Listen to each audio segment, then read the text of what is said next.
இப்போது ஊனமற்ற குழந்தைங்கள் எவ்வளோ பிறக்குது, உங்களால் ஒதுக்கி வைக்க முடியுமா? பையன் வந்து கை கால் சரியில்லாமல் பிறக்கிறான், பொண்ணு கை கால் சரியாக பிறக்கிறான். ஸோ அவங்களுக்கு மேரேஜும் நடக்காது. வீல் சேரில் உக்காந்துட்டு இருப்பாங்க. ஸோ மன வளர்ச்சி இல்லாமல் இருப்பாங்க, ஒருத்தவங்க பேச முடியாமல் இருப்பாங்க. அதுக்குன்னு அவங்கள ஒதுக்கி வைப்பீங்களா? கிடையாதுல்ல. அப்போது எங்களை ஒதுக்கி வைக்கிறதுல என்ன நியாயம்? ஃபஸ்ட்டு ஏற்றுக்கல. அதுக்கப்புறம் வந்து எங்கள் அம்மாவை ஃபஸ்ட்டு நான் பார்த்த தருணம் வந்துன்னா ஏர்போர்ட், திருசூலம் ஏர்போர்ட் ரயில்வே ஸ்டேஷனில் தான். அவங்க பார்த்த பார்வையில் 1000 அர்த்தம் இருந்தது. அது என்ன, அவங்க ஃபேஸை என்னால் வந்து ஃபேஸ் பண்ண முடியல. ரொம்ப அப்செட் ஆனாங்க. பட் இருந்தாலும் டைமில் வந்து அவங்க எடுத்துகிட்டு வந்தது பொருள் பார்த்தீங்கன்னா எங்கள் அக்காவோடைய ட்ரெஸ்.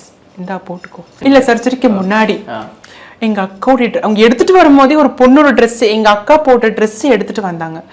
இந்தா எங்கள் போட்டுக்கோ. ஏன்னா அப்போ வந்து நான் அந்த டைமில் கொஞ்சம் கஷ்டப்பட்டுட்டு இருந்தேன்.